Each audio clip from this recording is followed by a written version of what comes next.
Well, good morning, good evening, good afternoon, wherever you're joining us from around the world. Welcome back to Creation Conversations, where we are devoid of a John this week, who is out in the sticks, as they say. He is speaking in a little place called Gayndah, which is, well, where exactly is Gayndah, Diane?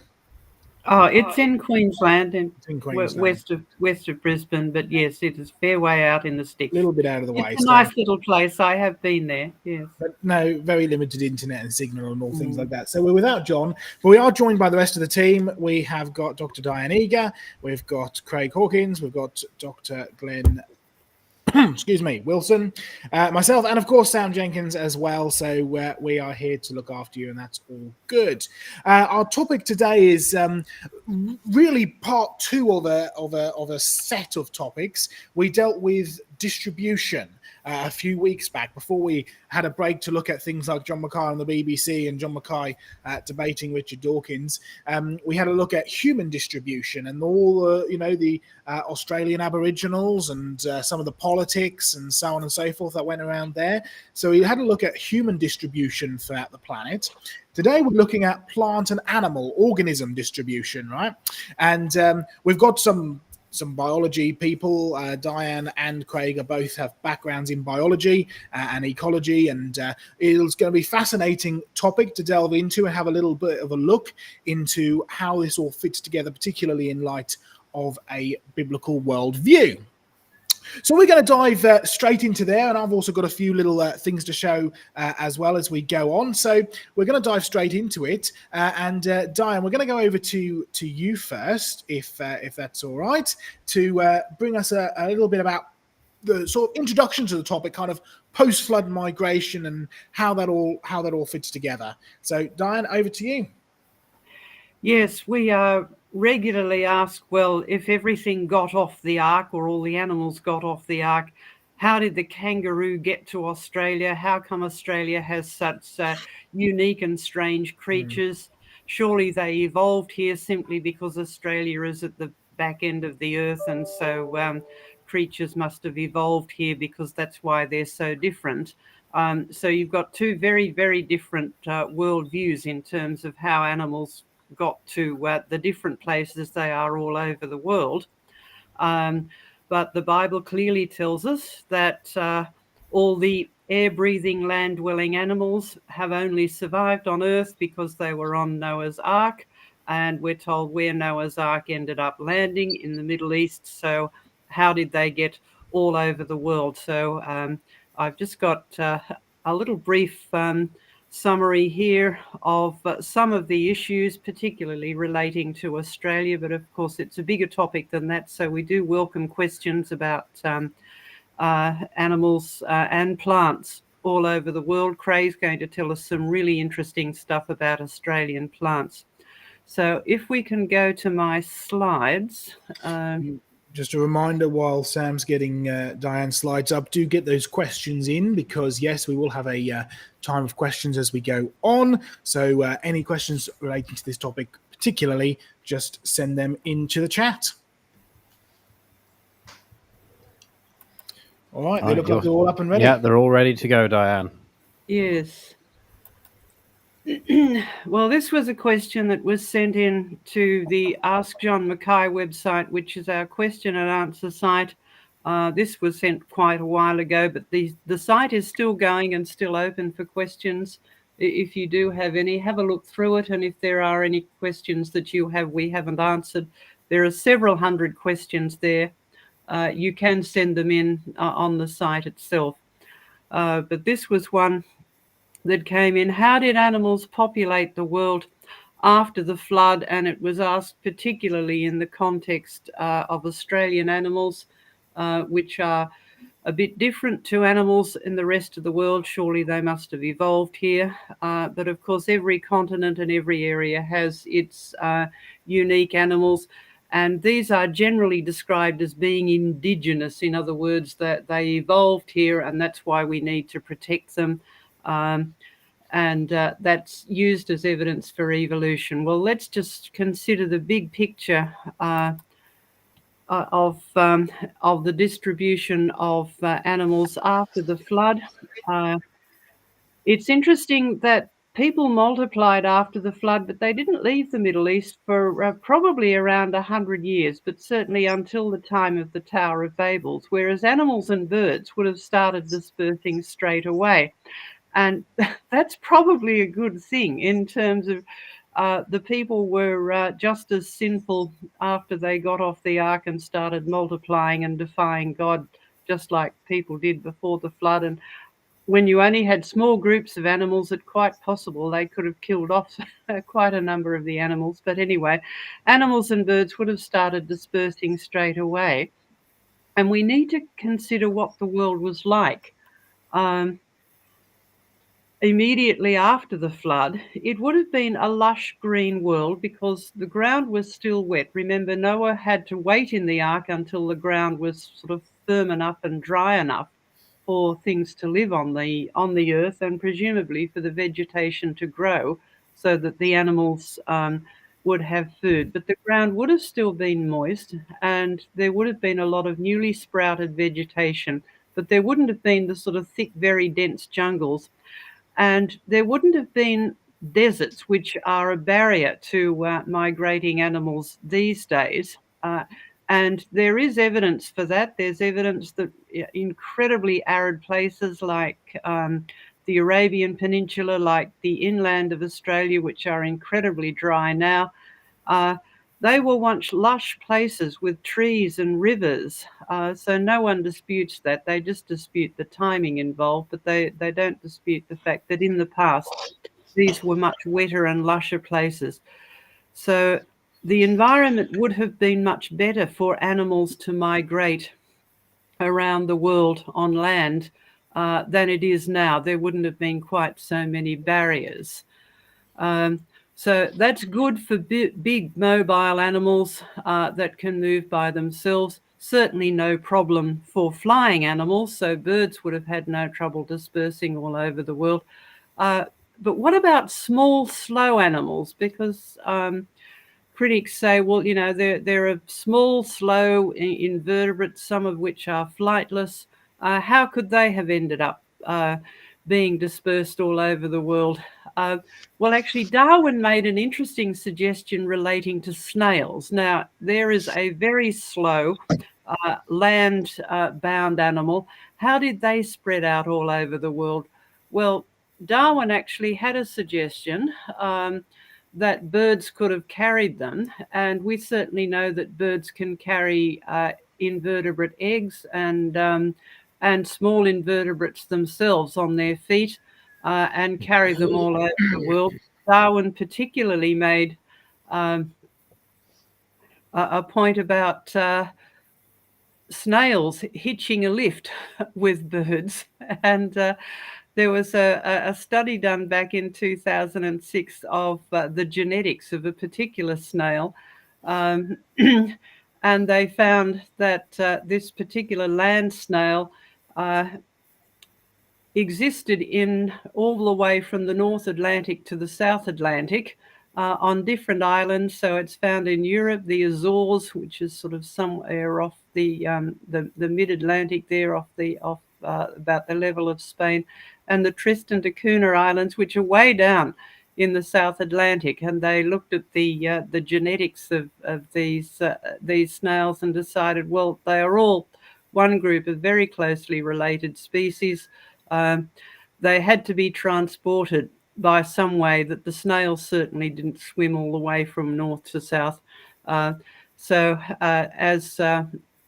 an article in Nature News there in 2006, that was their headline, "The Tale of the Flying Snail."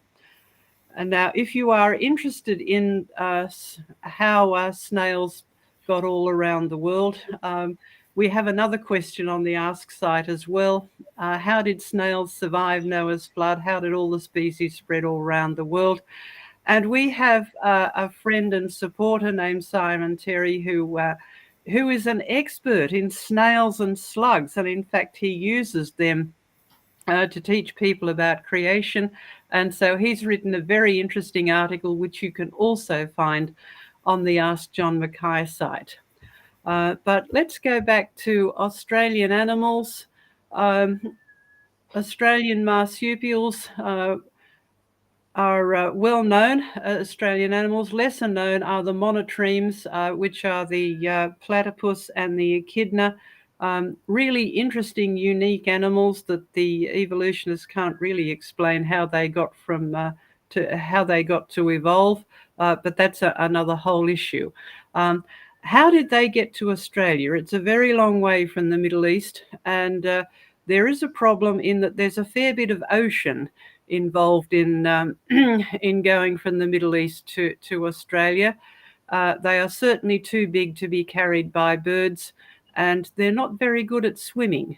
However, they didn't need to swim, but they still did get there by themselves, because we know that after the flood, the continents as we know them were basically in place. But following that, there were periods where the sea levels dropped, particularly in the ice ages. Now, there's good evidence for this in both human habitation and in rivers that are under the sea now. We can see where they've been. So no one disputes that the sea levels have dropped by a long way. And so once upon a time, or once during this time, no fairy tales here, right? There were places which are now under the sea where people lived, where animals lived and bred, and could have easily migrated. And so during this time, there would have been land bridges for animals to migrate. Now, we did mention this when we looked at the issue of people migrating all over the world as well. So in terms of getting to Australia, if the sea levels were dropped down to just the edges of what are now called the continental shelves, an awful lot of ocean ends up being emerged over onto the surface. So it's quite possible that migration routes from Southeast Asia and Australia were opened up, and the gaps between, even where the islands weren't completely connected, would have been a lot shorter.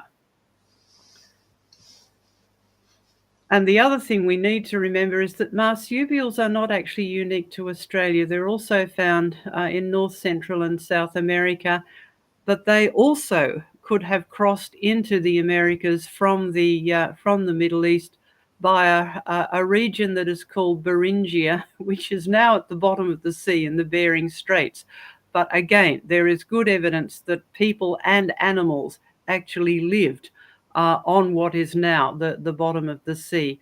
I don't know whether you have any of these around your area, Glenn, the American opossum. They look like a rather nice, cute creature. I've never actually seen one. Yes, we definitely have them. They're quite common around here. I don't know about the cute part, but they're very common. I'm sure I've got them in my yard. They're not like your American, Australian possums. The Australian possums are lovely. Yeah. Yes, they're quite. However, everyone thinks the koala is cute. Actually, they have quite a grumpy temperament as well. But anyway, let's go back to the Australian. So marsupials and monotremes, which are the echidna and the platypus, could have arrived by land bridges. That's quite easily explained there. Now, when the sea levels rose again, of course, they became isolated. But because they were suited to the environment and they were able to cope with the environmental changes, and there are parts of Australia which are, of course, quite green and lush. Not all of Australia is a barren desert like you have round in Central Australia.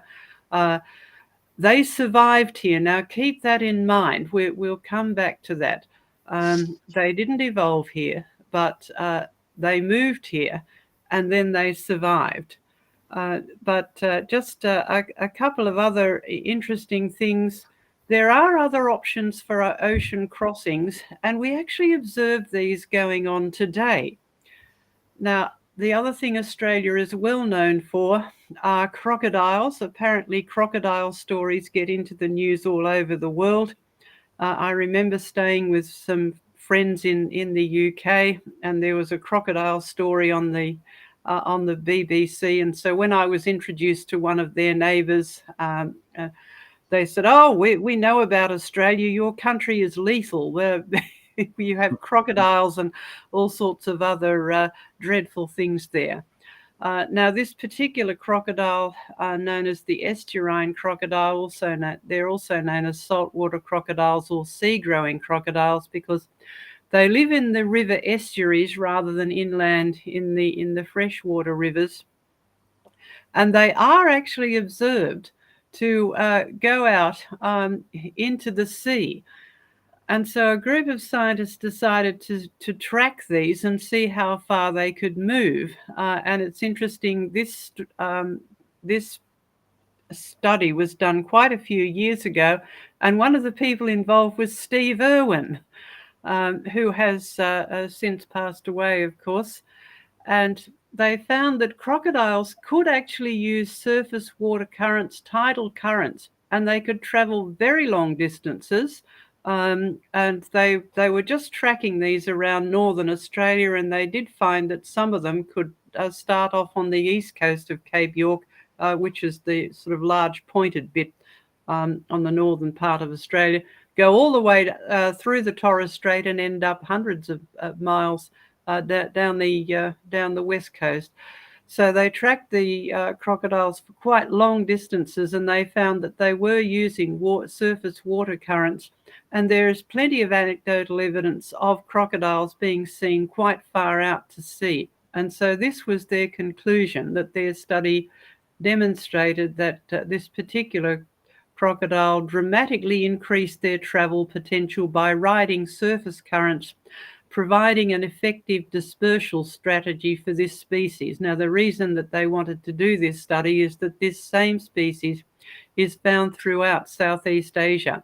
And there were questions, well, how could they possibly have spread throughout Southeast Asia when there's so much ocean between the Southeast Asian island countries and Australia? Now, another observation that has been made in recent times is about green iguanas. And these were observed to arrive for the first time on a Caribbean island named Anguilla in the 1990s.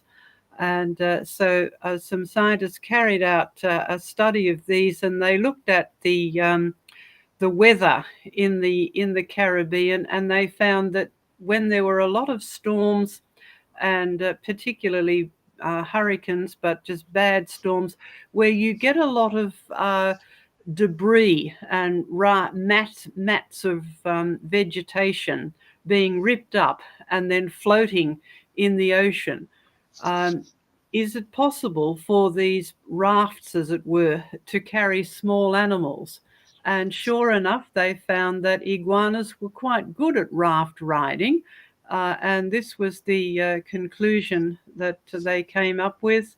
Observations confirmed that raft dispersal can occur successfully, which meant that overwater dispersal of large vertebrates, and in other words, they're too large to be carried by birds or by other flying creatures. They had to get there on their own, but they could ride rafts of just vegetation that's been ripped up. Well, after Noah's flood, there was probably quite a lot of mats of vegetation and debris floating around, and there would have been storms and all sorts of other weather events as the environment settled down. So this would explain how a lot of mobile, particularly reptiles, which can go quite long times without having to feed, and they can go into a sort of estivation, a type of dormancy. They could get a free trip over quite long distances in oceans by just riding on rafts. So post-flood animal distribution all over the world is not a problem if you take into account, well, things that could fly. They can carry hitchhikers of small animals. There were land bridges during part of the post-flood time. Some animals can actually cross the oceans in their own right, like the crocodiles, and others can take advantages of things like floating rafts and other floating vegetation.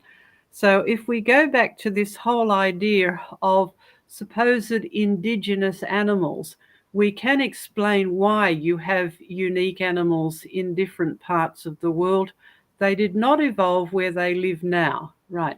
The reason that they live in different parts of the world is because this is where they survived. In other words, this is a clear example of survival of the fittest. That is a real process. Now, survival of the fittest is also known as natural selection. That is also a real process, but it's not evolution. To select something means to be able to choose between already existing examples. So what's happened in the spread of animals around the world and why we have different animals in different continents and different regions is because that's where they ended up and that's where they could survive. That's where they could carry on in spite of environmental changes, where they found an environment that suited them. So a lot of the processes that are supposedly evolutionary processes are nothing of the sort. But they are real biological processes. They won't explain how animals change from one thing to another. They just explain how things survived. And Craig has a wonderful example about another iconic Australian life form, and that's eucalyptus trees. So if we can come back to us now, if there are any questions or anything that... We have had, I think we've had a couple of questions in. So yeah, let's do some questions quickly before we move on. And I've got a couple of things to show as well. But Sam, any thank yous and then any questions? Yes, indeed. So we've got Lynn Colson coming in heavy with the 30 New Zealand buckaroos. Thank you, Lynn. God bless you so much. And we have a question here from Shogiwar, who's asked a question. Can you please explain what the evidence is that deserts were once lush? I almost said deserts then. Easy mistake to make. Lush deserts are good as well, yes, I have to say. All right. Well, I can... Do you want to comment, Diane? Have you got anything, or I can? Yes. If you go to our fact file, we have a few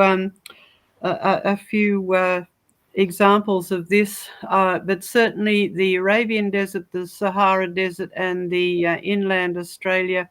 There is evidence there of when they've done satellite mapping of previous riverbeds and evidence of buried seeds. So if you look up on our fact file, Green Arabia is one I particularly remember. The same with the Sahara Desert. There's evidence that there were rivers there. Inland Australia, there's evidence that just from animals that have been found in caves that couldn't live there now, including things like tree kangaroos in the Nullarbor Plain, and it has that name because it has no trees in it, but there's certainly evidence that there were trees there. So there is evidence that no one disputes it, but if you look up on our fact file, look up deserts, but I remember one particular article we wrote called Green Arabia, that might be a good place to start. And it also from archaeological evidence as well. So you, particularly in places like the Sahara Desert, where you get petroglyphs of people who lived there, drawing depictions of animals and plants and trees like that. Also, if you think about it, it's not just that; it's also historical records, and you really do better than going straight to scripture. And you find evidence of major climate change straight there in scripture, because when Joseph is in Egypt, there's a famine in the land of Canaan, and they send, eventually through, the account in scripture, eventually the whole of the children of Israel, the whole family moves into Egypt because of a drought and a famine. And then some 300 years later, God sends them back to the promised land, and by that point it's a land flowing with milk and honey. And then if you go to the Judean desert today, there's not a huge amount of milk or honey anymore. So we know that even with climate change, there's fluctuations. It's the same promise that God gave Noah at the end of the flood, that for as long as the earth would remain, there'd be seed time, harvest, cold, heat, summer, and winter. There are fluctuations in climate, but you've also got to bear in mind that there are historical records of times when these deserts were much more lush. Even I've seen it even myself in Australia, when you go into the middle of Australia, which is of course famously desert, right down into the middle of Alice Springs, and they have a museum there with all the fossils they found of around Alice Springs. These are all clearly post-flood fossils. These are in fairly recent, and by recent I mean within the last few thousand years, and you've got these great big beasts, giant wombats, giant animals, lots of these big creatures that require large amounts of vegetation, all living in what is now a barren desert. So you have fossil evidence as well of a change in climate when it comes to these deserts.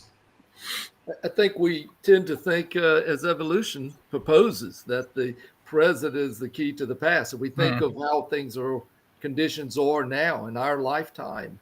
But we forget that after the flood, there would have been such a disequilibrium that's what put us into this ice age. And that would have been a worldwide, just completely different environment. You would have had areas that now are desert that would have been wet areas.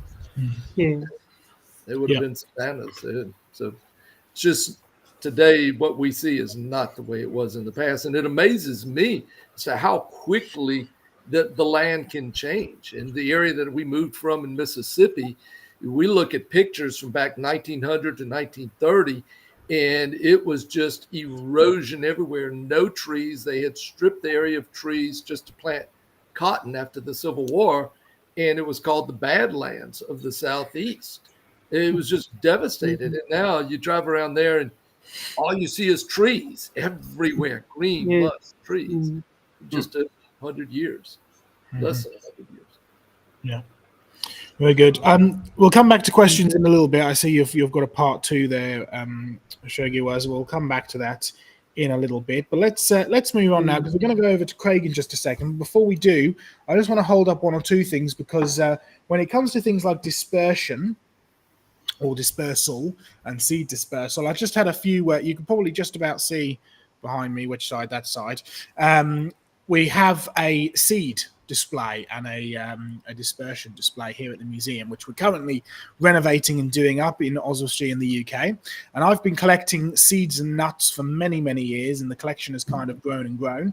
And I've got 3 examples here just to show you, and they all have one thing in common as to how they're dispersed. We'll start off with the largest seed in the world, which is the coco de mer, also known as the bum nut for obvious reasons. It's it's the largest. It belongs to a palm. It attaches to the top of the palm here. It only grows in the Seychelles, and so you're required to have an export license to get it out of the country, which this came with. And it's an enormous seed. So how does it get dispersed? Well, it gets dispersed the same way that a slightly more well-known seed gets dispersed, which is the coconut. Now, this is a particularly large coconut. Again, grows on the palm tree, drops, and maybe you know how the coconut's seeds get dispersed, because it is, of course, by water. These are sort of tropical island type of seeds, and they fall into the water, and they can survive for a very long time as they float out around the world. Now, if you want evidence of this and just how well these kind of seeds can survive, I've got one last example here. This is called the sea bean. It is actually in the pea family, and you can see it's made up of all of these segments right here, and you can rattle it and you hear all the little seeds inside. Now, this is what the sea beans look like, the actual little seeds themselves, right? And these grow in places like the Amazon. Now, in the Amazon, they're a vine, right? They're a big giant piece. They hang over the Amazon River, and bits of them will snap off as monkeys jump through the trees and winds blow and so on and so forth. Bits of these segments will fall off and fall into the Amazon River. And it takes quite a bit of soaking to get this outer shell rotted away. And eventually, you're left with these seeds here. Now, of course, the idea is that these float down and end up on the banks of the Amazon and grow some more sea beans. But of course, the Amazon empties out in towards the Gulf of Mexico, and some of these beans will make their way out to the Gulf of Mexico. And some of the beans that make their way out to the Gulf of Mexico will make themselves or will find themselves in the Gulf Stream. And of course, the Gulf Stream travels from the Gulf of Mexico all the way up over into Northern Europe. It actually hits the west coast of Scotland, and a little tiny amount of the Gulf Stream actually goes up and reaches Iceland. It's one of the reasons why Iceland doesn't get completely entrapped in ice in the winter. It's one of the reasons why we have such a temperate climate here, even though we're actually on the same level, right, as places like Hudson Bay in Canada, which freezes over every year. And so walking along the west coast of Scotland, you can occasionally find these washed up. Now, this is an Amazonian plant. This is from south to northern hemisphere, right?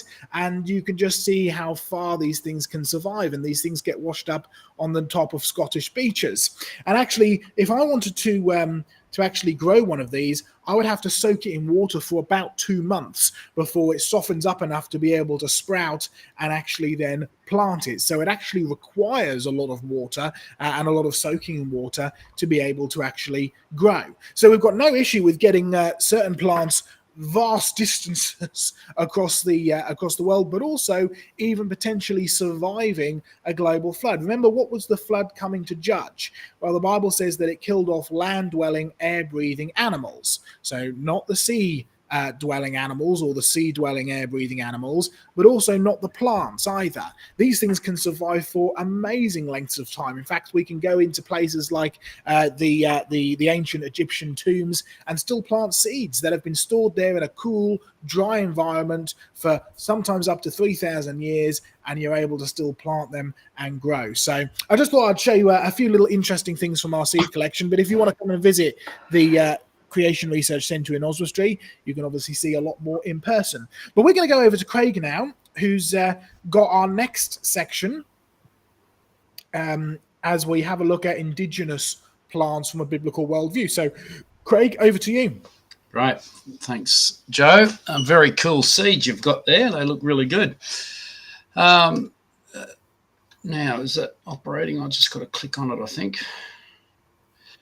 We're all ready to go. Okay, so how does the biblical worldview explain Indigenous plants? Similar to what Diane presented, eucalypts are a good example in Australia because we're such a long way from anywhere. Why are they here and not elsewhere? But that's what we're going to look at now. But I thought I might just define what we mean by Indigenous. It simply means naturally occurring and native to a particular region, as opposed to exotic, which is introduced into a region from elsewhere. And that can be obviously by humans, but it could be, even from what Joe was saying, by ocean currents.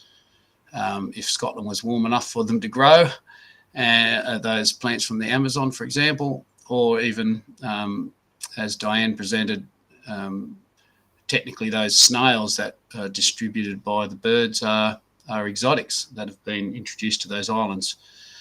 Endemic simply means they're a plant or an animal that's only known from that particular region. So there's just a few definitions. But the fossil record, as we've already really mentioned, infers that the world was once much more diverse. It had a lot of different plants that we don't have today, and a lot of the plants were much more widely distributed than they are today. So what's happened? We should also just note that every major group of plants and animals that we have alive today are present in the fossil record in the same rock layers that dinosaurs are in. So it's just an interesting fact to remember, and that includes the eucalypts, as we'll get to. One example of a tree that was once far more widely distributed than it is, it was in recent modern history, is the ginkgo. So it's known from actually Tasmania. I've been given a nice little fossil from a Tasmanian geologist of ginkgos from Tasmania. Joe is saying that he's got some from North America, I think, Joe, and Europe. But it was actually thought to be extinct by European scientists until it was discovered in China, where it had been cultivated by Buddhist monks and had survived. So in about the 1700s, Europeans started planting it, and people in the Americas as well. And it's now, again, distributed all around the world. In fact, we had it growing on our university campus in Canberra when I was there. But it was not only just more widely distributed previously, it also had more forms. There's at least 5 to 7 different forms of ginkgo known in the fossil record, but there's only the one now that's ginkgo biloba, the one that you can see in the picture there.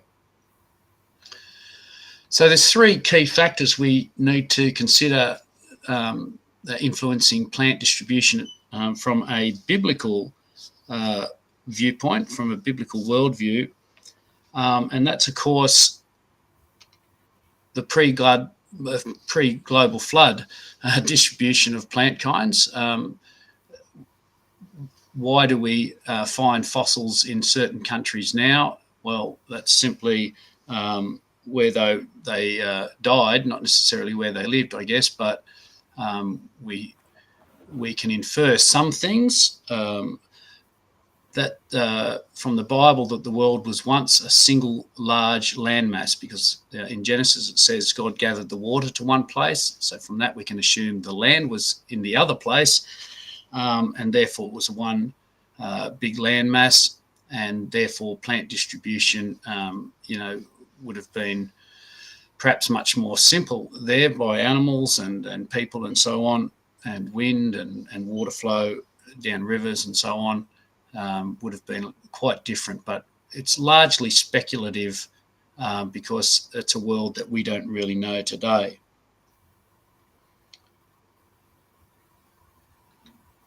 The second factor is the effect of the flood on dispersal and survival of regenerative parts. Joe's even covered some of that, how some plants can be distributed by floodwaters, rafting, all sorts of things would have occurred through the flood. Various factors need to be considered. The ability of plants to regenerate from the parts that were distributed, and this can include, of course, the seeds, but also plants regenerate from broken off stems or broken off root masses. So if these are distributed by the flood and then deposited in mud, they might as well, it might just regenerate from that as well. In fact, the seeds of many poorly dispersed plants were quite likely spread widely by the flood. So a lot of the herbaceous plants have very poorly dispersed seed on a normal sort of situation, but in the flood they may well have been disturbed and distributed by the waters. And then, of course, we've got the post-flood survival and dispersal after the flood, and diversification of the different plant kinds, which we'll talk about a bit more as we go. So let's just get down to explaining the lack of indigenous plants in the fossil record of their area. So if you have an indigenous plant and it doesn't have any evidence in the fossil record that it was there historically, that simply might be because we haven't found them yet, that they occurred there, but they just weren't fossilized during the flood. They were distributed there during the flood process, but didn't occur there before. They were brought there after by people, or they're actually a variant or a mutant within their kind that arose following the flood.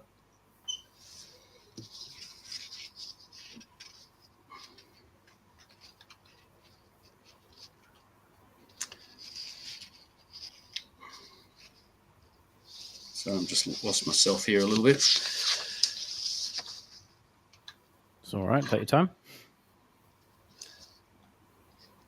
So that's just answering why didn't plants grow back everywhere.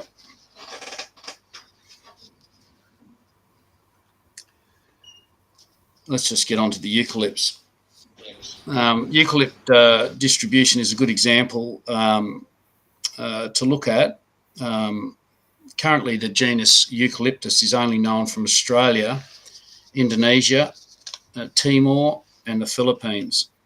But it is known from fossils from South America, New Zealand, and South Africa. Let's have a look at this map.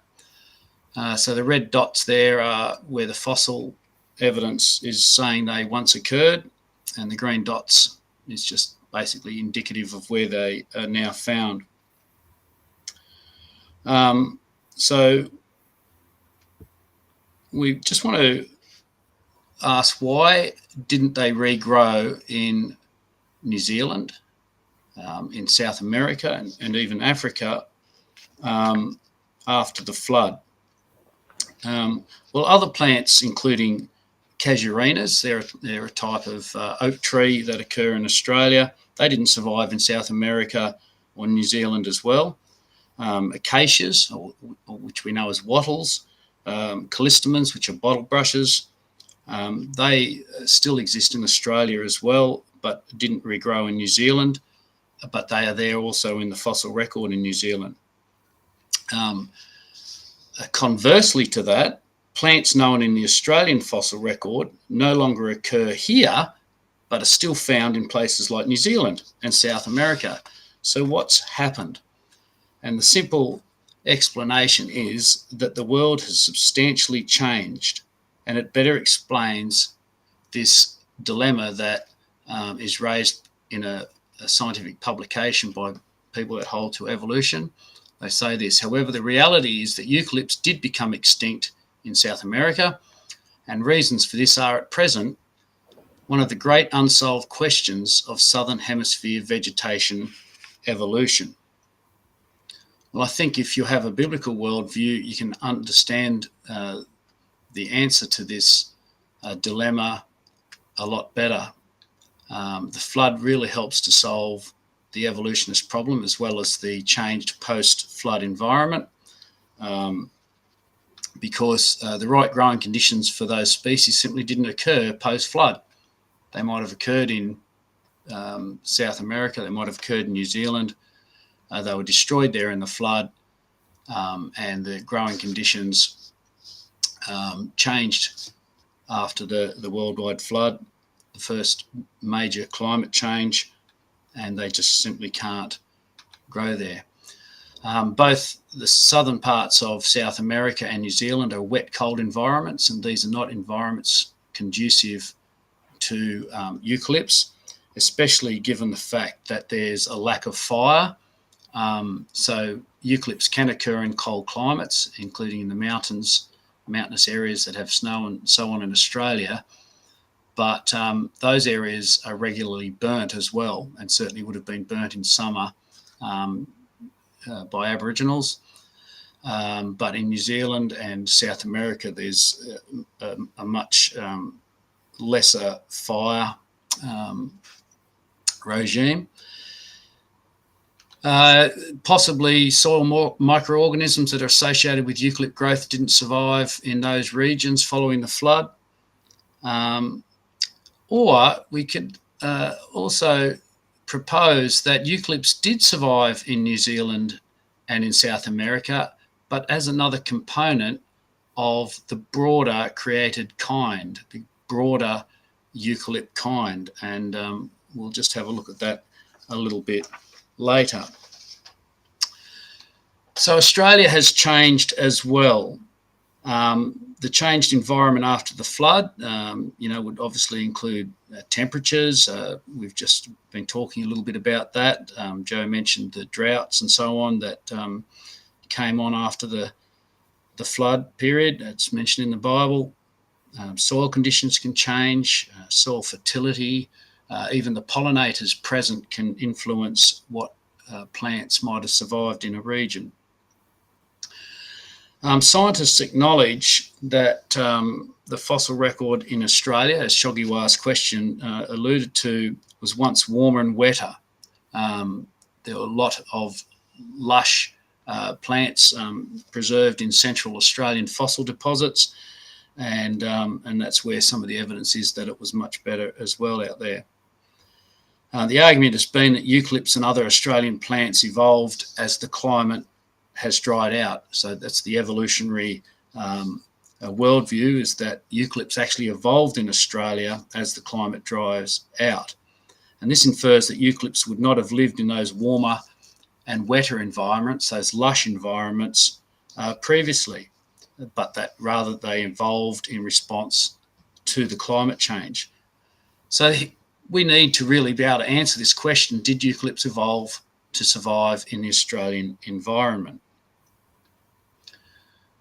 Well, on this, one scientific report said that the fossil record says there was a highly diverse sclerophyll, that means leathery-leaved plants that existed under lots of rainfall and summer wet climates, and the regional loss of this diversity occurred at the same time as a decline in rainforest diversity. So they're saying this rainforest, this lush vegetation was right across Australia, but that it's declined. So to understand what's really going on, we've got to understand, I think, we need to cover what a created kind is. So the Bible says in Genesis 1 that God created plants according to their kind. Let's just read it. God said, "Let the land produce vegetation, seed-bearing plants and trees on the land that bear fruit with seed in it, according to their various kinds." And it was so. The land produced vegetation, plants bearing seed according to their kinds, and trees bearing fruit with seeds in it, according to their kinds. And God saw that it was good. And there was evening and there was morning the third day. So on the third day, God created plants according to their kind.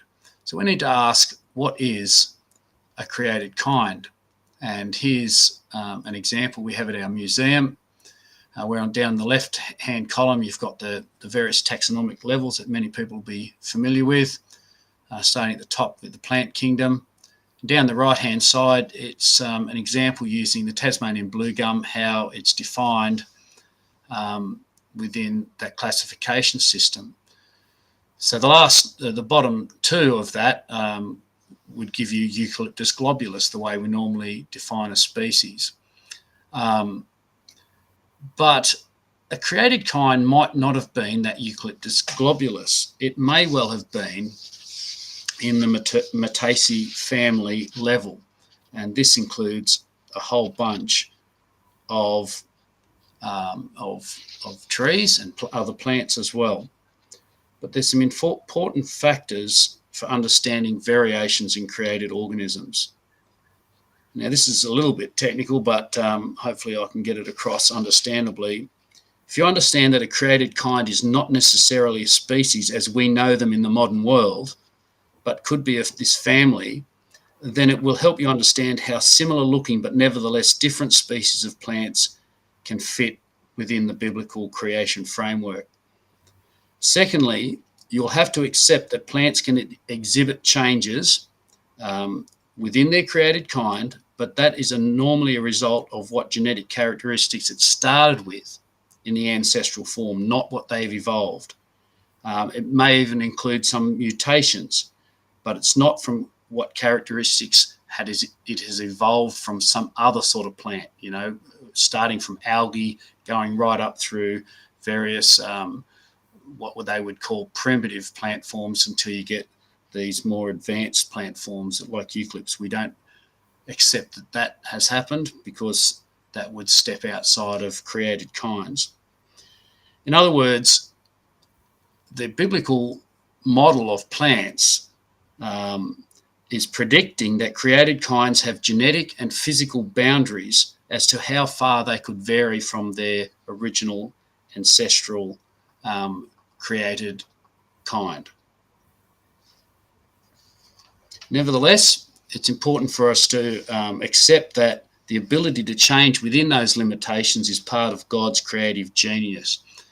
Now, if we think of the dog skulls, think of how different a Great Dane's skull is to that of a Chihuahua. Now, if they were extinct organisms and we found those skulls in the fossil record, would we consider them to be of the same species? I doubt it.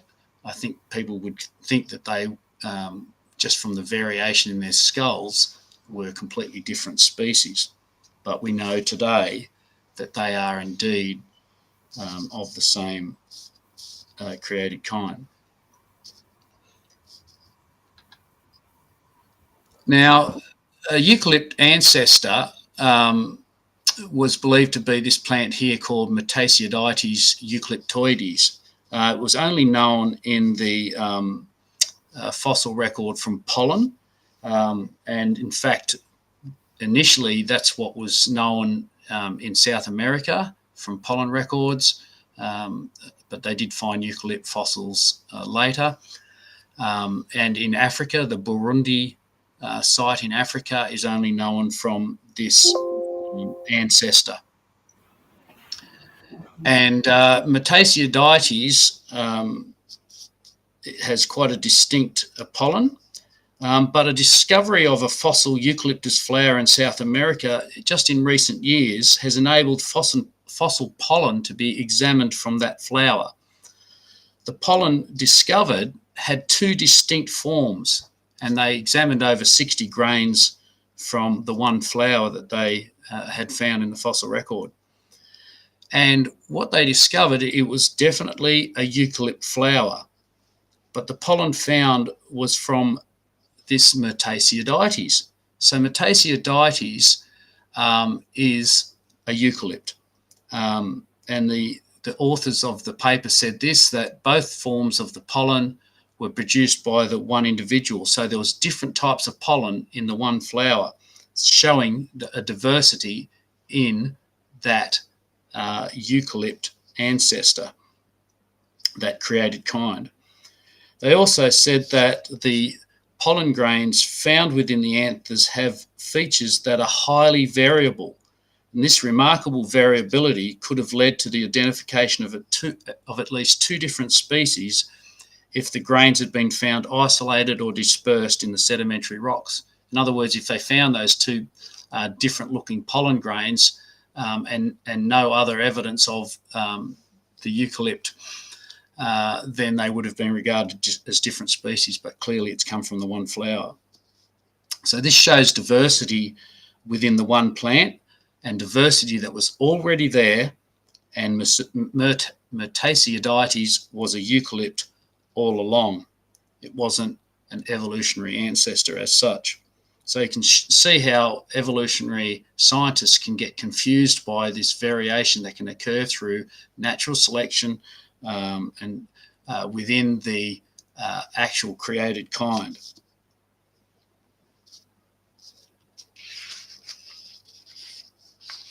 Now, since eucalypts survive better in a drier, fire-prone environment, scientists are baffled how they could survive the very wet period they believed occurred after the Cretaceous. The evidence shows that even the central parts of Australia, which we've said, were once rainforests. Now, if you look at the broader eucalypt kind, you can see some of the other genuses that are within the eucalypt kind, and you can see that some of them, to this day, still occur in rainforest. In fact, Lophostomen, the one on the very top there, is known as brushbox. To the untrained eye, it just looks like a eucalypt. I used to work with these in New South Wales. They occur in very wet rainforest gullies, and they look for all money like your standard eucalypt. Further down, Corymbia. When I started my work in forestry, Corymbia was known, the Corymbia group was actually known as eucalypt. So spotted gums and bloodwoods, Corymbias. And Gopheras, same thing. They were once known as eucalypts but have been split off. So, and they occur in drier areas. So you can see that whole range of habitats, and it's just that eucalypts really are the ones that had the features. They already had the features that would enable them to survive in a drying climate. I actually am a bit of a nerd in this area, but I've got quite a collection. This is just a small part of my collection of eucalypt woody fruits. You can see there's quite a lot of diversity in that. And just remember the dog skull example. Dog skulls are highly variable. You know, think of the British Bulldog compared to a Chihuahua as well. Really different.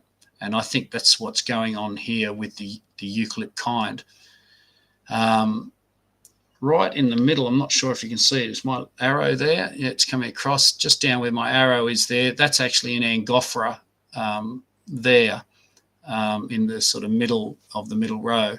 And you can see that's quite a similar fruiting body to the eucalypts. Okay, so eucalypt, in terms of the actual eucalypts that are found in Australia, have some amazing survival abilities that enabled them to survive. And they've got these leathery leaves. They've got leaves that actually hang so that they're not getting the full blast of the sun. There's oil in leaves, the eucalyptus oil that a lot of people know, a beautiful smell that actually is very flammable. And this is one of the reasons they can actually encourage fires. And eucalypts are well adapted to, well designed maybe to survive fires. Stomatal control. So the stomata is the little pore in the leaves. And not all plants have the ability to close their stomata, but eucalypts do. So when it's very dry, they can close their stomata and they don't lose the moisture out of them like a lot of other lush rainforest plants would. Coppice, lignotubes, and epicormic shoots we can cover in a video that I've done that we're going to look at shortly.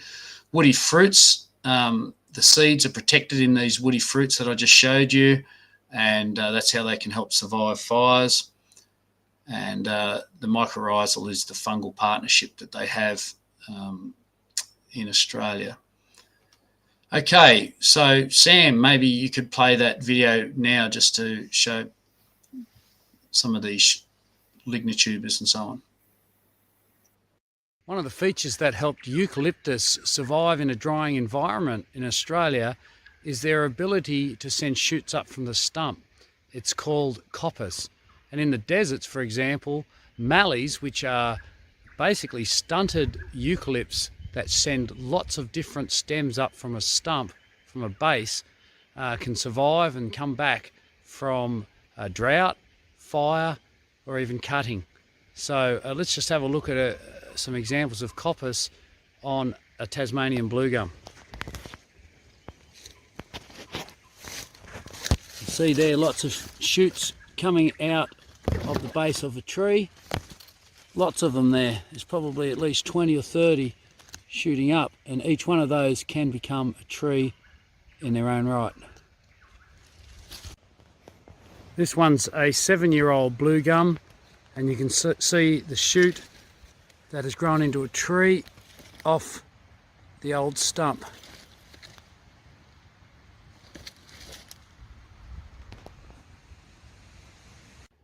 One of the regeneration strategies that eucalypts use is also found in their young sort of saplings. In fact, sometimes they're not quite so young because they've been reshooting for so many years, but they have the ability to shoot from a tuber just under the soil surface called a lignotuber.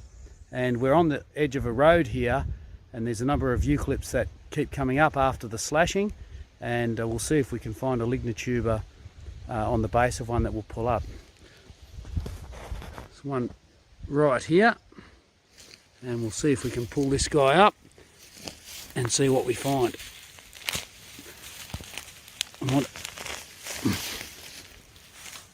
You see this swollen base of the stem here, this ball here, and several shoots coming up from it. That's called the lignituber, and this is on a Eucalyptus amygdalina, or black peppermint, that's common in Tasmania. Now, this ability that eucalypts have to send shoots up from a stump or from a lignituber in the younger ones or the smaller plants that are constantly disturbed in a drying environment, so drought, fire and so on, is one of the reasons eucalyptus survived in a drying Australia when many other plants that we know have been here didn't survive. Now, this is an example of natural selection, but it's not an example of evolution, because the eucalypts had to have this ability to start with, otherwise they would have died out as well. Now, another reason that eucalypts have been so successful, particularly in a fire-prone environment, is their ability to send out epicormic shoots when the main canopy has been destroyed by fire. These epicormic shoots come from buds along the stem, and they can come back after the crown has been removed for various reasons. In this particular stand we're going to have a look at, it's because of just general sickness in the trees, but we'll have a look at them, and you can see them in this tree just on the edge there. They're not normal branches. You can actually see the canopy has died, the top branches have died, but down the stem are these branches that have shot out from epicormic shoots, and there's actually quite a number of them on various trees in here which are sick for an unknown reason to me, but possibly just the general eucalypt dieback that we see in this area.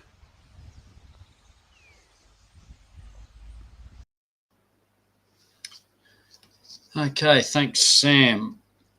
So basically the eucalypts, the genus of Eucalyptus, has retained these features that have helped them survive in the Australian context. And this survival of the eucalypts as a reason for their presence in Australia is actually a surprise to scientists who have long believed that eucalypts arose through evolution as a response to the drying of the continent. But this quote here is an example of some that have realised the evidence is more pointing to the survival idea. So they said that the species that became extinct in the two countries, and they're talking about Australia and South Africa and various groups they're talking about, and they're saying they became extinct during the ice ages, were likely to be most sensitive to rapid climate change. So the species that now grow may be more capable of tolerating rapid changes than predicted by current science. Okay, so that they've realised that eucalypts are the survivors. They had the features that enabled them to survive in a changing climate, and they were able to do that rapidly. They came up with perhaps a strange and somewhat contradictory conclusion. They said Australian and South African researchers have shown that part of each country's rich plant diversity was wiped out, and they're saying by the ice ages, proving that extinction rather than evolution influences biodiversity. Well, that seems to be a backward way of thinking for evolution, but it is actually what we see, that the world is one of extinction and loss of creatures and biodiversity, not one of upward and improving evolution. So the biblical record of history, I think, fits the evidence much better. Yes, the Bible predicts a warmer, wetter and better original, very good created world. There would have been greater plant diversity pre-flood in God's amazing creation, and that there was regional and global extinction of plants in changing environments after the flood. And this is what we're seeing in the Australian context. That's it. Back to you. All right then. Thank you very much for that, Craig. That was a great session. I really enjoyed that. Hmm. And keep an eye out, folks, because as you know, if you follow our YouTube channel, what we tend to do is trim up all the creation conversation segments, especially since we've switched to sort of getting, straight on with the content. We trim them up and put them out as creation bites, which do get fairly well received as well. So do make sure you go and check out the creation bite playlist, because we have content that goes out on there every single day. So do go and look at that. And I'm sure this will be a segment on there at some point in the future, fairly shortly. Thanks very much for that, Craig. That was fantastic. All right. We've got about 20 minutes or so before we wrap up. So let's go over for some more questions, unless anybody else on the team has any comments that they'd like to say off the back of that first. Well, I would just comment that, the land that we see today is not this land that was before the flood. So we find a fossil at the tip of, South Africa, doesn't mean that land was there before the flood. That's where the sediments ended up and the fossils ended up. And so, we have a different view, a biblical view of how plants ended up where they were. Now the fossils ended up where they are. Very good. All right, Sam, over to you for some questions. If there are any other thank yous as well, of course. But over to you. All right, then. We've got a thank you to give out to Doki Doki, of course. 149 US buckaroos, a red box of popcorn. Thank you, Doki. Very much appreciated. Right. Let us. Here's a nice one for you, Craig. Here you go. Yes. What is Craig's favourite plant? Well, I do have to say that one of the things that really drew me into forestry was beautiful eucalypt forests. So the beautiful spotted gum forests of the south coast of New South Wales are magnificent. Some of the tall eucalypt forests in Tasmania, are beautiful. So I would say eucalyptus trees more broadly. I have to Sam, say, can I add to that? So I think clearly my favorite is one we actually grow in South Louisiana, where I'm from. 90% of the world's sugar comes from sugar cane, and I couldn't do without my sweets. Have you ever had chocolate without sugar? it's delicious. I like very dark chocolate. Yeah, Without any sugar? Oh, 100% cocoa. That's what I like. Anyway, yeah. It's your American sweet tooth, Glenn. Yes. It's also very good for you. It is. Having Okay, very good for your digestive system. I tell you what, just out of interest, because my favourite plant is actually a one that's commonly found in Tasmania as well. Actually, Craig, it's the tree ferns. And I remember when I came and visited Tasmania, it's just in awe of going through the forest and seeing all the tree ferns and everything around, because that to me was the sort of the epitome of exotic is all the tree ferns and the vines and stuff that go around them. So anyway, there you go. Do you have a favourite flower, Diane, or plant? Oh, I think you might be muted. Diane's on mute. Sorry. There we go. Try again, Diane. A favourite flower. It's very hard to have one favourite flower. One of the reasons I enjoy visiting the Creation Research Office is because you have lovely tropical flowers there as well as the temperate ones.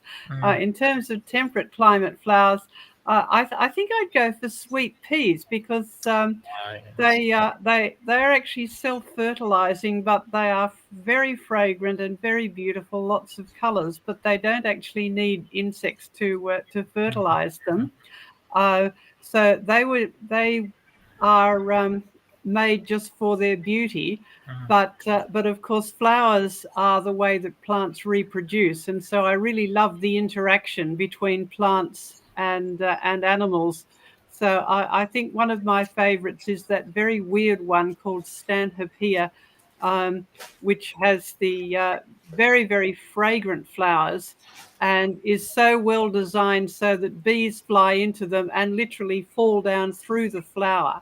And that has to be such an example of of design by forethought, because there's no way the plant could have evolved that by itself. It's just so clever. And I think it's also an example of how God has a sense of humor, that he would design a flower where the bees fly in there, they collect fragrant oils, which just so overwhelm them that they just literally fall down through the flower, and that's how they collect the pollen. One day we'll have to talk about that in creation conversations. I've got some nice photos of those. Definitely, yeah, absolutely. Well, I think we should do a flower one coming up at some point. Yes. All right, thank you for everyone. Sam, next question. You're not going to ask me what my favorite flower. Sorry, what's your favorite? Yes, what's your favorite plant? Go on. Do you know what? I'm very partial to bluebells. I love bluebells. Very partial, because when hopefully the proper English ones and not the of course, Joe, proper English ones. I just love how they look when you're walking through like a sort of little forest area. You just see like the blue just sort of popping up over the grass. It just looks so beautiful. Anyway. Right, here's a question for you, Diane. You might be able to shed some light on this. This comes in from Doki Doki. Why can't we digest cellulose? Because we don't have the right enzymes to break it down, is the short answer. Cellulose is actually a long string of small molecules, a lot of biological molecules. There's sort of hundreds and hundreds of small molecules, all just strung together. And in order to take advantage of the small molecules, you have to split it up, which means you have to have the right enzymes. We don't have those in our digestive system. Bacteria do, but if we had a whole lot of cellulose digesting bacteria in our digestive systems, the results would not be very pleasant. Hence cows and ruminants that can digest it. Yeah. So we are not designed to digest cellulose. We can get our glucose and our sugar molecules from other sources.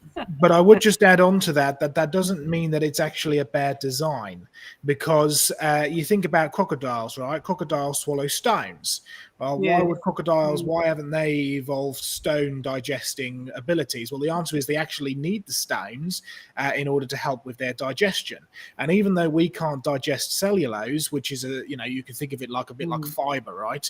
If you eat it in the context of fruits and vegetables, it's a fibrous. It will help to clean us out. It is actually a part of our diet, aiding in digestion, even though we can't digest cellulose itself.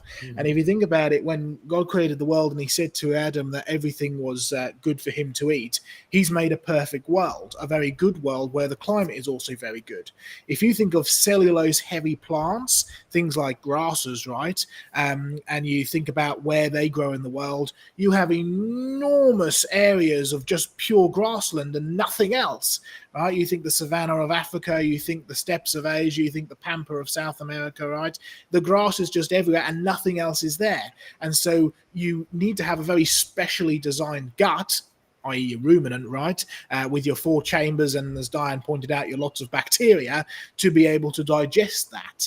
Now, in a very good world, would you have had just enormously vast areas with nothing else? No, God created a wonderful world, a good climate where everything was in balance, and he put man in a garden where I'm sure there would have been grasses, but so would there have been everything else. And so you're not forced to just eat one particular thing which you're unable to actually digest. But you'll find that even creatures today that are considered carnivores, things like cats and dogs, even house pets, will eat grass in order to help with their own digestion. Even though they can't actually digest it. We don't need to eat cellulose. Well, we don't need to digest cellulose. We do need to eat it, but we don't need to digest it. Yeah. Otherwise, it wouldn't do its job. Could be worse. We could be like the rabbits. Well, indeed. All the tortoises, all the many other creatures that also are required to consume their own waste. Anyway, moving swiftly onwards. Degenerate. Okay. Here's a good question here. Did poison ivy evolve to what it is for protection? I'm assuming you mean protection against things eating it. I would assume so. Yeah. Anybody got any comments? Or Well, it didn't evolve. yes, Jose. I think We it did a probably program. a good idea is to start by defining the word poison as it's in poison ivy, because you'll find that water is also poisonous, provided you consume enough of it. Oxygen is poisonous, provided that you breathe enough of it. And so a poison is something that is harmful to you in a particular quantity. Now, obviously, when it comes to rat poison, it requires far less quantity to harm you than it does for water. But you'll find that even some of the most poisonous plants, like foxgloves, for instance, are used in medicine. They're there to help you. Toxins in the right amount or poisons in the right amount can actually be beneficial for you. So really what we're dealing with something that has certainly had one of two things happen. Either it's increased the volume of toxins so that it's become dangerous / poisonous to us, or we have devolved so that we're no longer able to cope with the toxin as well as we were in the past, and so it is now dangerous to us. But you've also got to think this is kind of going back to the same discussion of natural selection that we were discussing earlier, right, in some of the presentations. Just because you've got something which is highly toxic, it doesn't mean that it evolved it for protection. That's what David Attenborough and the BBC do. They kind of sort of, personify evolution or plants in order to, I need to evolve protection. Now, it just so happens that the only plant that's left is the one that is poisonous. The other one got eaten, right? It's a bit like when you're dealing with the koalas in Australia and the eucalypts in Australia and so on and so forth. It's not that they evolved there. It's the last place that they're able to survive. So any other comments, folks? Yes, not everyone is actually allergic to so-called poison ivy. So this is a case where there is the plants and the animals and human beings together. And there certainly has been change, but it's not evolution. Very good. So I mean, if you're in the woods and you're caught short, don't reach for that ivy. Would be my my moral of the story. Not from personal experience, but from what I've heard from others. Well, we don't really have poison ivy in the UK. We have ivy, but it's not quite the same sort of super toxic thing that it is in the States. But I remember we came across some, Glenn, when we were hiking down that new geological deposit, and we had to go home and wash everything off, and it was a new experience. Anyway. Yeah. You learn early on the leaves what of poison ivy looks like. What it looks like. Having experienced what Sam mentioned as a child, you learn. Yeah. All right then. I didn't evolve; I adapted. Right. Okay. Another one from Doki Doki here. Why are cactuses so big? Depends on the cactus. Yeah, but you can literally go down to your local garden centre or your Walmart or whatever and get little tiny desk ones that'll only grow to like that. And you just spray them with water every now and again. Some of them are definitely degenerated to that point. Mm-hmm. But there are Suarez cactus that are quite large, but not all of them are. Because God made them that way. Yes, there's tremendous variation in cacti. What about just sort of go off on a tangent here? What about the like the needles, the spikes? Because you get obviously you got the different ones. You've got sort of like the more sort of furry spikes, which are very, very annoying to remove. But then you've also got the really long ones, which are very easy to avoid, but also are very painful. So they're technically spines, aren't they, Diane? Yes, they are, and they're not always hard. And in fact, if you watch them grow, they start off quite soft, and they get harder as the plant ages. And there's good evidence that they were originally designed just to trap water, and in the bases of some of them, they actually have sort of spongy, water-absorbing tissue. So that they do have a function. Now, they're probably a result of the world going downhill, of the climate degenerating, of the plants degenerating. And we have to remember that when God cursed the ground, he said it would grow thorns and thistles, in other words, hard spikes. And so these are a result of degeneration rather than God creating them deliberately to give us a hard time before the fall. But there's good design in them, but there's also degeneration, and I'm sure that's part of God's curse on the plant world. Craig might have something to add to that. No, that's basically what we were taught in botany class, that spikes and prickles are just modified branches and the other growths. Yeah. Very good. Very good. There we go. Got a question here from Shogiwa. Yeah, we've got time for another question. Shogiwa, this is his part 2 question. How do we differentiate between pre-flood and post-flood environments? I'm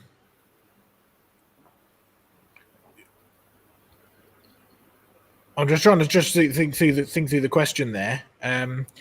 I suspect it has more to do with. I'm assuming you mean in the rock layers. How do we determine which? Because it's part 2 of what he asked earlier. I would assume so. Yes. Yeah. Okay. So, like for instance, with regards to how do we know that some of the giant Australian fossils are post-flooded? That kind of thing. I would assume. All right. So, yes. Quick few comments from the geologists, and then I'll throw it open to the others, because it's probably really a geology question. If you come with me to the Jurassic coast down in Dorset, you will find that you have the Jurassic lias. You can then dig out fossils from there. There's fossil deep sea creatures. There's fossil plants. There's the Araucaria. There's all sorts, right? You can then trace those Jurassic lias deposits all the way up to the northeast coast of England along Yorkshire. It's the same deposits. You can find that they show up right over in the west in Wales. They show up right up in the north in Scotland. So you can determine that whatever flood formed this was at least the size of the British Isles. You then find that they're the same Jurassic sediments that you find over in Germany, because that's where they were first named, right? The Jurassic, named after the Jura Mountains. You'll find the Jurassic shows up in the States. It shows up down in Australia because you've got Jurassic Ark down there, named so because of the Jurassic rocks. And you find the same trees, and you find the same fossils, and you find the same layers. So you are dealing with a deposit that is clearly a global deposit, and it is clearly a flood deposit because it contains evidence of flooding. Huge log jams, deep sea creatures and land plants mixed together, drowned dinosaurs, all the rest. You can do the same, for instance, with the Carboniferous, which covers a huge amount of the world's surface. It's where all the coal comes from. You can do the same thing with the Ordovician. I've dug up Ordovician fossils in England, in the USA and in Australia, right? So you'll find quite clearly you're dealing with a very, very large deposit. When you're dealing with, for instance, the Darling Down fossils in Australia, or Flinders Ranges fossils in Australia, this is where we find things like the giant kangaroos, where you find things like the giant wombat fossils, and so on and so forth. There's a few major differences. Number one, they are buried predominantly in what's really mud. They're not really in solid rock. Some of the rock, if it has the right chemicals in, or some of the mud, if it has the right chemicals in, goes very, very hard. But it's predominantly a mud that you're digging it out of. Now, mud is good because it basically traps these things in an oxygenless environment. That's why we can dig up stuff from, Viking timbers for 1,000 years old, over 1,000 years old, and they're still intact. Is because they're trapped in a sort of swamp-like, mud-like environment. So a lot of these fossils come straight out of the mud. A lot of the fossils are not brilliantly preserved. I know this because I had to glue the Creation Research diprotodon skull back together again when I was in Australia a few years back, right? And the bone is very chalky-like. It's very brittle. It breaks apart very, very easy. It's not completely permineralized in many cases. So you get your dinosaur bones, right? They are huge, heavy things that have become permineralized with minerals like calcite, right? They've been buried in a very large environment. These fossils are not. Secondly, they're in a very localized area. So the local deposit that's in Alice Springs is a completely different local deposit as to what's in the Darling Downs, and a completely different to what's in Flinders Ranges, right? So they're all in slightly different localized areas. It's the same if you come to places like the Norfolk coast, where I grew up in England, or the Isle of Wight. You get the dinosaur beds, and you can trace the dinosaur beds all around the world. When you get to these sort of the Paleogene, as we call them, beds, they're much, much smaller, kind of like a mile square at the most. They're very small, and they're mostly mud. So you're definitely looking at a quick burial, as in they weren't laying around for millions of years, but there's evidence of scavenging. They're not buried as well. It's much, much, much more local. So clearly we're not dealing with a worldwide flood. Sometimes we are dealing with a local flood because it's a local deposit with a tiny amount of, mud deposits and a few fossils in it. Other cases, it's clear that there was once a tropical area. It changed very quickly with the climate, and you end up with these bones that are being scavenged and eventually sink into the mud and get covered, and that's where we go. Or you find the bones in caves and so on and so forth. So it's really down to a sort of a geological perspective between something that's clearly massive on its scale, so it's a pre-flood environment that has been flooded, basically, or whether it's a post-flood environment which is different from what it is today. Any comments from the rest of the team? Yes, I'm a member of the Creation Research Society, and part of that there's a network where we can exchange ideas. And this is a topic that has been debated among creationists, for decades. Where exactly? Now, it's kind of a fine tuning as to where you set that boundary.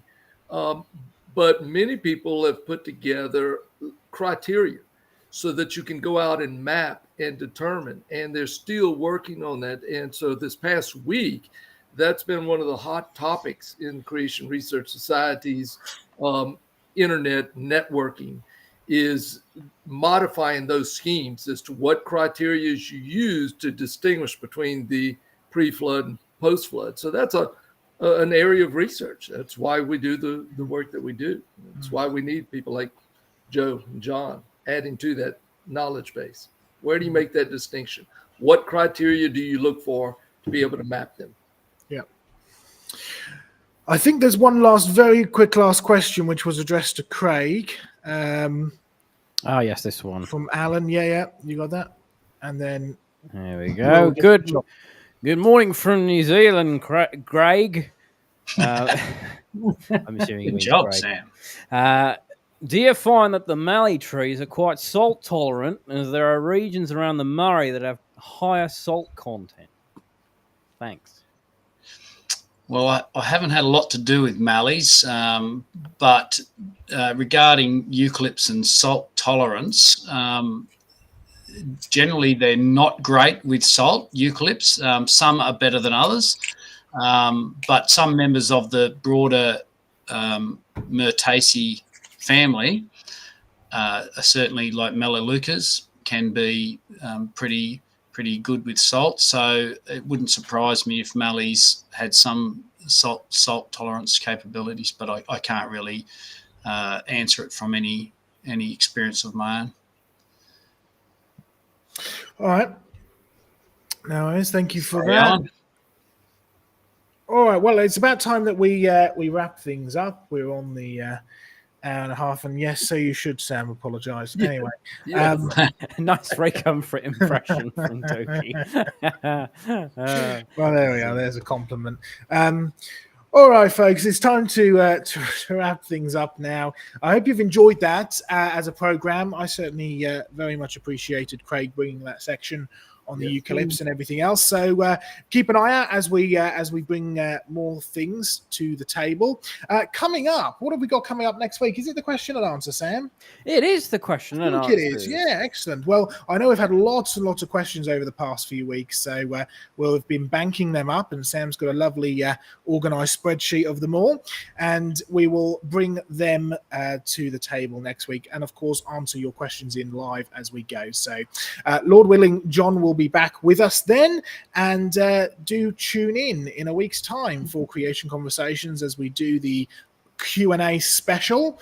But until next time, goodbye and God bless, and we will see you all again soon. So thank you all very much. It's good to see you.